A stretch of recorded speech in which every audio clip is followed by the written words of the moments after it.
Senhor Jesus Cristo, vós nos destes a graça de vos escutar nestes dias, de fazer um retiro e um balanço em nossa vida e, sobretudo, nos destes a graça de desejar revestir-nos de vós através do Espírito Santo, vosso e nosso.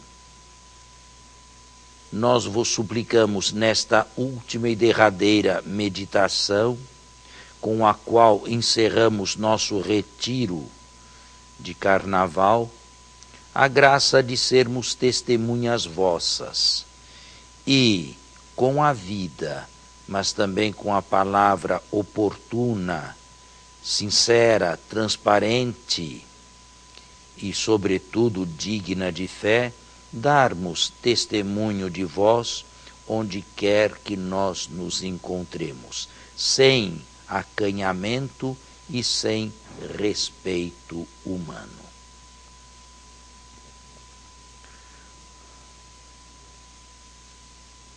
Nós queremos revestir-nos de Jesus Cristo. E Jesus termina o Evangelho de Mateus enviando os seus discípulos à missão. Ide por todo o mundo, anunciai o Evangelho, batizai a todos e ensinai-lhes o que eu ordenei e ensinei. Eis que estarei convosco todos os dias até o final dos tempos. De lá para cá, a igreja nasceu missionária. No livro dos Atos dos Apóstolos, nós conhecemos a geografia desta missão da igreja, de Jerusalém para a Judéia, da Judéia para a Samaria e da Samaria para os confins da terra. Até os dias de hoje, missionários e missionárias existem, deixam suas pátrias, deixam suas comunidades e se põem a caminho das estradas para onde o Espírito os impele, com o desejo único, não de se enriquecer neste mundo, não de angariar fundos, nem aplausos, mas com o desejo único de mostrar Jesus Cristo aos demais e torná-lo conhecido, pois Jesus deseja associar-nos à sua obra de salvação do gênero humano. Não posso negar que nos primeiros séculos e, sobretudo, depois da paz constantiniana, o cristianismo, por vezes, foi imposto e não como deveria ser, proposto. Houve quem o abraçasse de bom grado, mas houve também imposições. E não precisamos sair da nossa pátria. Aqui também houve imposições. Quando os navios negreiros chegavam da África com os escravos para os trabalhos forçados aqui no Brasil, tratados como animais, a primeira coisa que faziam era batizá-los numa fé que não conheciam e que nunca iriam praticar de coração. Nasceu daí esta mistura de religião ou culto africano com culto cristão e católico até os dias de hoje. Lamentavelmente, não podemos deixar de confessar, houve momentos em que fomos proselitistas. Graças a Deus, o proselitismo selvagem para a conquista de novos fiéis desapareceu. Ele existe, mas em outras fileiras. Existem, por exemplo, nas seitas protestantes, pentecostais, que tentam trazer de qualquer jeito, ou com ameaças ou com aliciamentos. Existem proselitismos por parte de muçulmanos que obrigam até mesmo cristãos a se tornarem adoradores de Alá. São pessoas estas absolutamente intolerantes com relação aos direitos humanos e ao direito de consciência e de liberdade religiosa. Entre nós, o proselitismo já não existe mais. O que existe é quase que o contrário. É uma espécie de tranquilização. E muitos pensam da seguinte maneira: todos seremos salvos. Quem lhes disse isso? Quem lhes afirmou isto? Com que segurança falam sobre estas coisas? E se todos são salvos, para que eu deixar a minha comunidade? Para que deixar minha pátria? Para que deixar minha família a fim de me embrenhar por lugares desconhecidos, com pessoas desconhecidas, línguas desconhecidas, a afirmar alguma coisa que, sem ou mesmo com sua ignorância, se salva da mesma maneira? Isto não está nem na Sagrada Escritura, nem na tradição da Igreja. Eu conheci época ainda de missionários que deixavam a velha Europa, 40, 50 anos atrás ou mais, e se embrenhavam aqui pela América Latina. E não vinham necessariamente a São Paulo.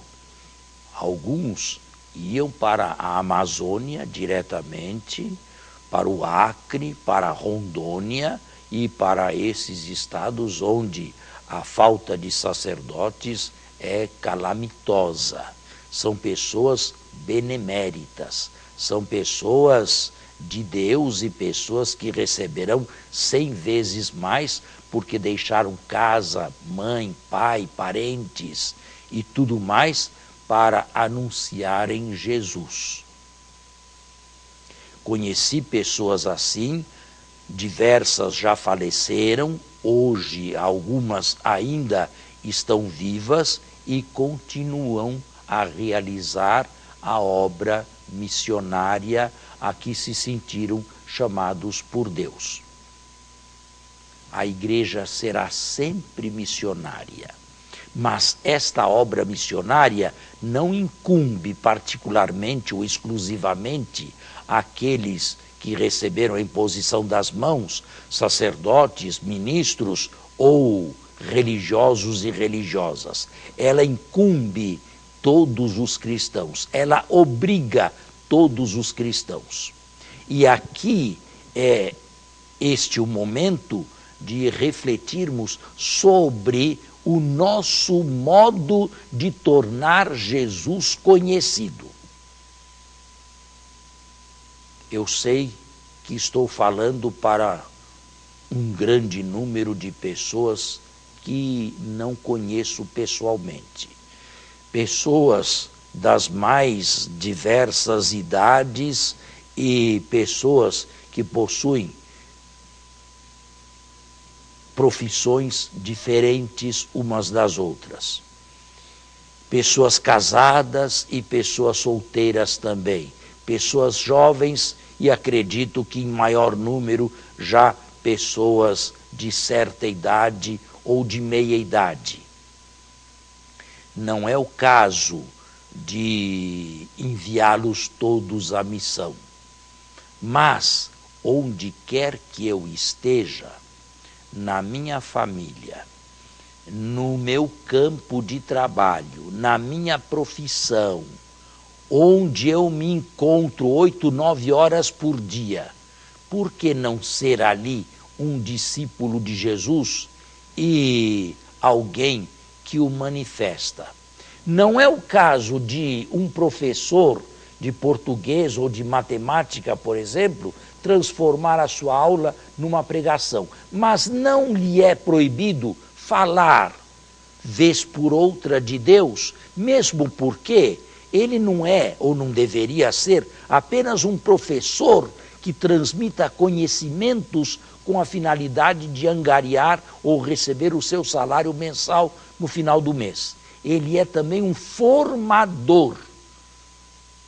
Ele tem formandos diante de si. E por que não se aproveitar de um momento ou de outro para uma boa palavra, para um bom testemunho, para uma boa indicação que possa levar alguém a um encontro com Jesus Cristo, o Salvador? O que falo do professor, poderia falar do médico, poderia falar do enfermeiro, sem que eles necessariamente sejam transformados em catequistas profissionais. Poderia falar do empresário, poderia falar do advogado, poderia falar daqueles que têm ou exercem profissões liberais, mas também poderia falar de pessoas humildes e simples, que não são conhecidas de praticamente ninguém e que, no entanto, através do testemunho de uma vida ilibada, em primeiro lugar, com a graça de Deus, não com um esforço próprio, e com o testemunho da palavra oportuna e psicológica no momento exato, nem mais e nem menos, por que não manifestar Cristo e torná-lo conhecido entre os irmãos? Na Igreja Católica, aqui no Brasil, existem diversos movimentos. Eu não pertenço a nenhum movimento. Eu sou um sacerdote que serve a todos indistintamente. Mas é possível que alguém se sinta bem em algum movimento eclesial, desses que o Espírito Santo suscita de tempos em tempos e, sobretudo, na modernidade. É interessante, certas congregações e ordens medievais conhecem um período de decadência no número de aspirantes, e movimentos novos, a meu ver, são suscitados na igreja inteira, e não apenas no Brasil, pelo Espírito Santo. Existem muitos cristãos e católicos que pertencem a esses movimentos. Por que não atraí-los a outros a que façam a mesma experiência? Mas não é preciso entrar num movimento qualquer para se fazer a experiência de Jesus Cristo. Basta a oração, basta a leitura meditativa da Sagrada Escritura, basta um desejo de conversão, uma verdadeira confissão que o lave dos seus pecados, das suas manchas, das suas iniquidades, do seu passado pecaminoso, e um desejo de vida nova. Eu conheço, caríssimos irmãos e irmãs, pessoas assim, que atraíram outros e outras para o cristianismo e o catolicismo. Ele necessita de atrações. Existem lugares aqui no Brasil onde o catolicismo está decrescendo em número. Eu me refiro especificamente a Brasília e ao Rio de Janeiro, onde parece que nós católicos já somos a minoria. Por que este estado de coisas? Não, eu não quero absolutamente julgar a consciência de ninguém, e todos são completamente livres de buscarem o que desejarem. Só lhes peço, e espero que o façam, de acordo com a sua consciência e não conveniências, para que não venham a arrependimentos mais tarde. Mas eu apelo para católicos, sobretudo praticantes, que existem nestas cidades ou em outras também do Brasil.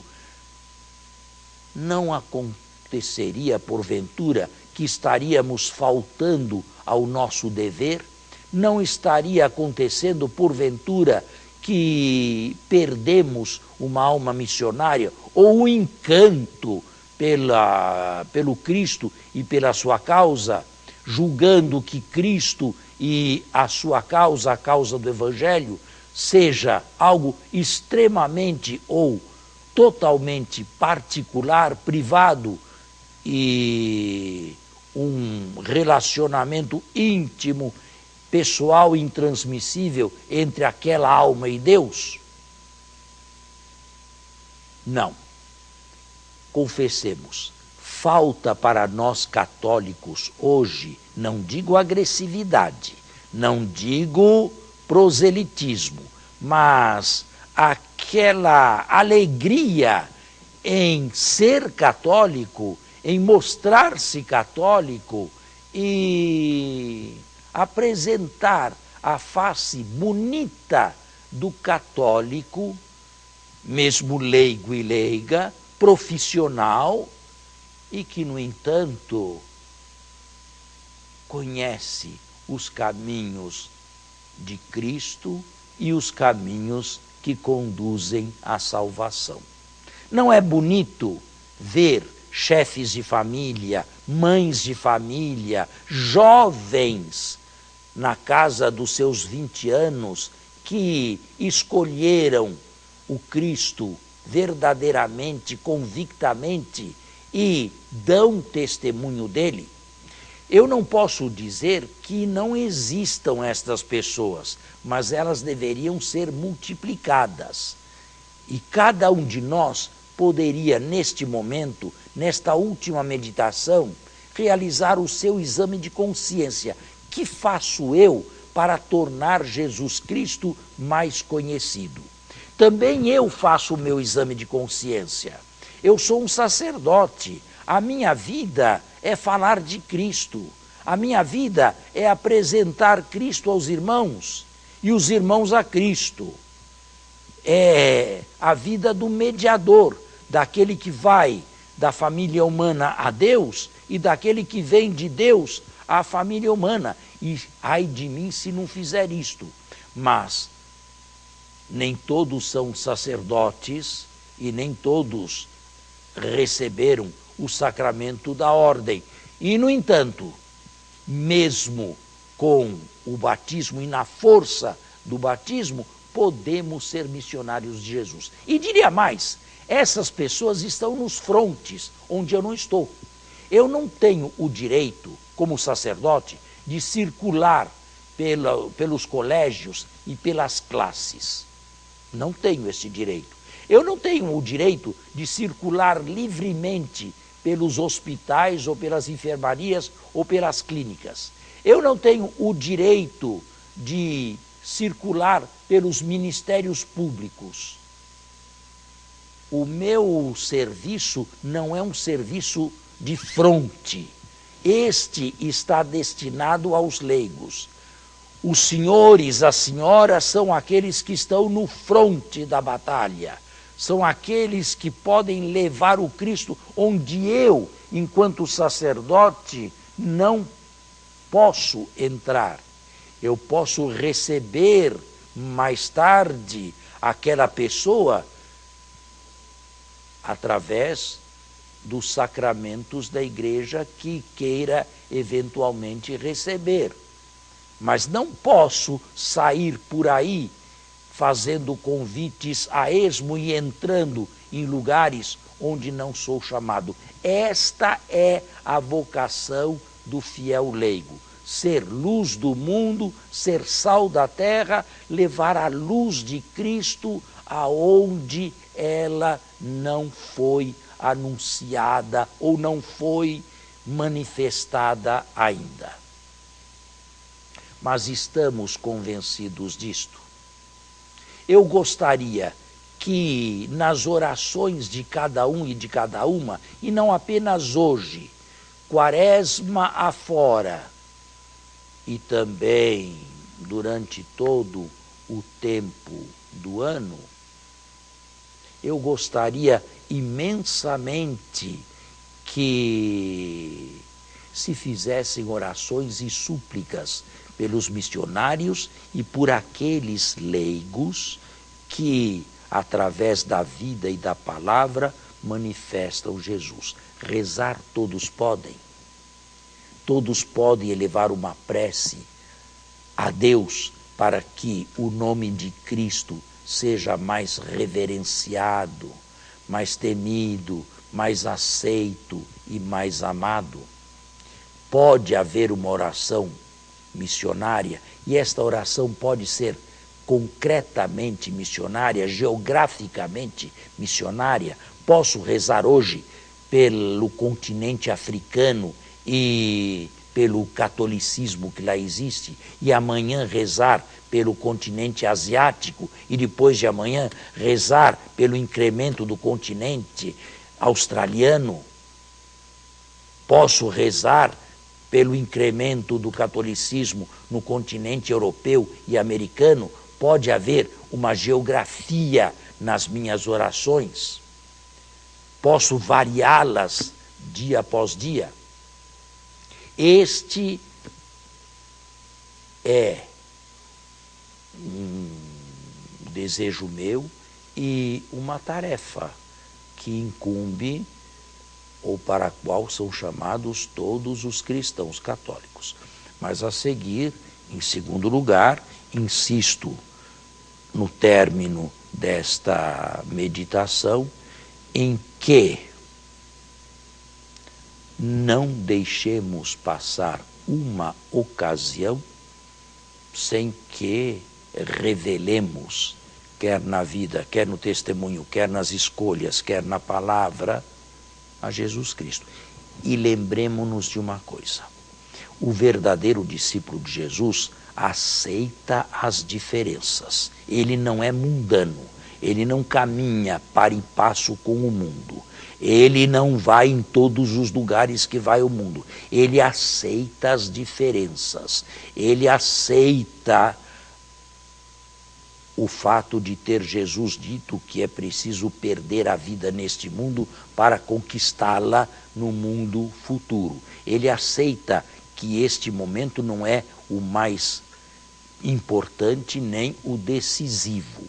Ele aceita a diferença. Ele não tem medo de se mostrar diferente dos outros, exatamente na sua fé. E sob este aspecto, eu admiro outras religiões ou adeptos de outras religiões que também não têm nenhum respeito humano em se mostrar diferente dos demais nas suas práticas religiosas. Eu só gostaria que os católicos pusessem a mão na consciência, e sobretudo estes que estão fazendo o retiro comigo e agora terminam, e agissem da mesma maneira, agissem do mesmo modo. Se cada um tomar a peito o desejo missionário e de trazer pelo menos um irmão para Cristo, bem, nós teríamos já realizado um grande passo no serviço missionário do Brasil. Não seria tudo, e não seria o máximo, mas seria já um bom começo.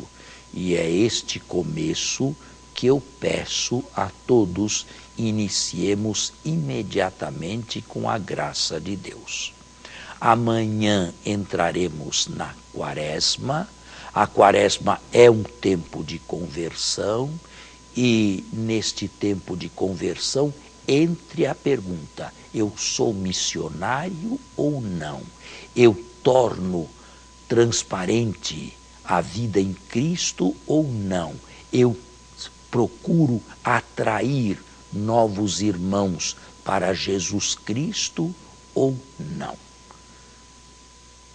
Que a bênção do Deus Todo-Poderoso, Pai, Filho e Espírito Santo, desça sobre todos os que seguiram este retiro, hoje, agora, durante a Santa Quaresma e durante todo este ano que se está iniciando. Que este retiro seja um momento básico de reforma religiosa para cada um de nós. Eu me sentiria enormemente agraciado. E não se esqueçam, uma pequena oração em meu favor para que eu leve até o fim, com a graça de Deus, o ministério que me foi confiado, de maneira séria, de maneira digna, de maneira a agraciar a Deus, e que nada e ninguém me impeça de realizar neste mundo o que Deus deseja de mim.